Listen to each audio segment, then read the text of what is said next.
Syracuse basketball could really use more help on defense.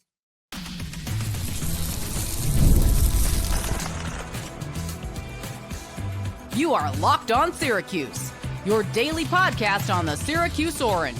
Part of the Locked On Podcast Network, your team every day. Hello, everyone, and welcome into Locked On Syracuse. I'm Jackson Holzer, and thank you for making us your first listen of every single day here on the Locked On Podcast Network. Your team every day. Of course, we are always free and available wherever you get your podcast. And on this week's Poll Friday, I asked you the question, what's the biggest remaining need for Syracuse basketball? Because they have filled up 12 of a possible 15 scholarships so far. That means they still have 3 open roster spots if they so choose to use them. So far, Syracuse basketball has acquired 6 players in the transfer portal. They got Natihan George and Ibrahim Soare from Georgia Tech. They got William Kyle from UCLA, Nate Kings from Oregon State. You got Bryce Zephyr from Montana State. And you also got the recent addition of Tyler Betsy from Cincinnati.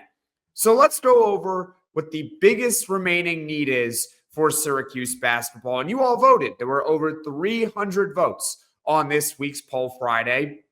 And the winner, with over 50% of the vote, was defense. In second, a star player. Third was three-point shooting. And in fourth place, nothing. This team doesn't need anything. They are already NCAA tournament bound. Here's where I disagree and also agree with you all. I believe the biggest need for Syracuse basketball is just one more high-end talent piece. However, I don't think it's realistic.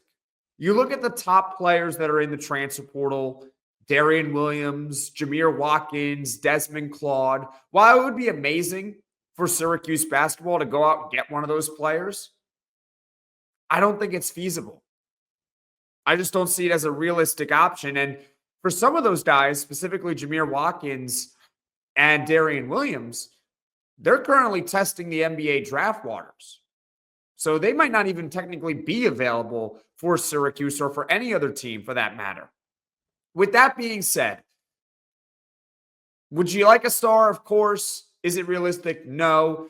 So I believe that the biggest need for Syracuse at this point is defense. It has been a bugaboo for this team the last couple of years. Last season, Syracuse basketball allowed nearly 78 points per game, and that was second worst in the ACC. The year before that, they were third worst in the ACC on defense. They allowed about 75 points per game. And keep in mind, that team had Malik Brown, who was an all-conference defender, and Quadir Copeland, who was a really good defender that year as well for Syracuse. And yet they still finished third last in the conference. Actually, it wasn't 75 points allowed per game. It was about 76 points allowed per game. So this last couple of seasons, Syracuse has not necessarily been good on defense, and you would hope that the Orange next season are much better.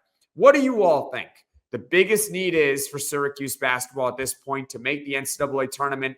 Comment your thoughts in the comment section below, because coming up, we'll talk about how defense trumps shooting at this point on Syracuse's roster. That's coming up next on Locked On Syracuse.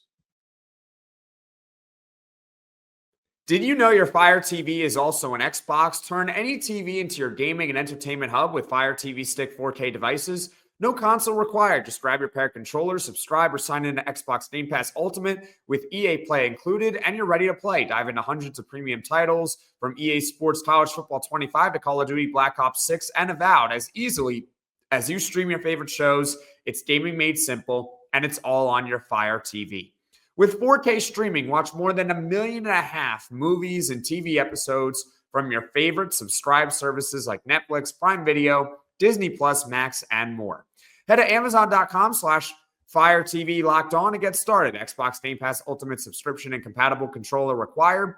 Available on select devices, including Fire TV Stick 4K 2nd Gen, Fire TV Stick 4K Max 1st and 2nd Gen, and Fire TV Cube 3rd Gen. Ever check your bank account and wonder, where did all my money go? Between dining out, online shopping, and entertainment, it's easy to lose track, and that's where Monarch Money comes in. Your personal CFO, giving you full visibility and control over your finances. Monarch Money isn't just a budgeting app. It's a complete financial command center. You can track all your accounts, investments, and spending in one place. So you stop just managing your money and you start building wealth. Instead of juggling multiple apps, you can use Monarch to check your finances, track spending, and even plan long-term goals. Take control of your finances with Monarch Money. Use code LOCKEDONCollege at monarchmoney.com for 50% off your first year. That's monarchmoney.com, code LOCKEDONCollege for half off your first year. This is Locked On Syracuse. I'm Jackson Holzer, and let's continue this conversation, the biggest remaining need for Syracuse basketball and why I believe that it is, outside of a star player, which is not really feasible, it is defense for this team. Now, to be fair, on paper, when you look at Syracuse's roster, they should be better on defense this season compared to last year. However, that's not really saying all that much. And when you actually look further at this roster right now, and keep in mind, they still have 3 open scholarships remaining, so that's why we keep on saying biggest need for Syracuse, because they can still fill this need. When you look at this roster on paper, they do not project to be that strong on defense. Let's talk about the starting lineup here, okay? Natihan George, JJ Starling, Nate Kings, and Donnie Freeman. Now, I believe that that is a really good group of 4 players that can score at a relatively high level. So I don't necessarily believe that offense is going to be much of a problem. However, none of those 4 players project to be that strong on defense this upcoming season. Then you get to their 5th starter, which I think we can all assume at this point is going to be UCLA transfer center William Kyle. And here's the deal with William Kyle. The numbers say that he is an excellent shot blocker. I cannot deny that. If you are new to this channel, here's what I will say about William Kyle. Great shot blocker, but I just want to point out that when you look him up over on Evan Maya, a great analytical resource covering college basketball, they don't really like him on defense. So I guess it's one of those things where we'll find out over the course of next season, and we'll watch him every single day to see if he's a good defender or not. But the bottom line is this. You look at that starting lineup, even if William Kyle is an elite defender, it still is not that great of a defensive lineup. And then when you look off the bench, I think their best defender off the bench is probably going to be true freshman Sadiq White. He profiles as a really excellent defender at the next level. I have been told by several scouts that he might be the best defender in the high school class this upcoming season. So take that for what it's worth. He should be a really strong defender. However, when you look at the rest of the bench, I'm questioning their defense. Now, as far as why defense versus shooting, look, obviously shooting is incredibly valuable and you'll never turn down someone who can shoot a high level from the three-point line. But when you look at Syracuse, I believe defense is much more of a concern. Last year, Syracuse averaged about 75 points per game on offense, which was upper half in the conference, yet they were bottom half in the conference in three-point shooting at 33%. And I believe that Syracuse has upgraded offensively this offseason. First of all, JJ Starling and Donnie Freeman, hopefully they will be healthy for an entire season, so that should help Syracuse scoring-wise. Natihan George is an excellent pickup, and hopefully you get more consistent shooting and scoring from a guy like Nate Kings instead of Chris Bell. Then you have Kyan Anthony, who can maybe score a little. Hopefully Tyler Betsy can put up some more points than he did last year in his true freshman season. And also Sadiq White as well.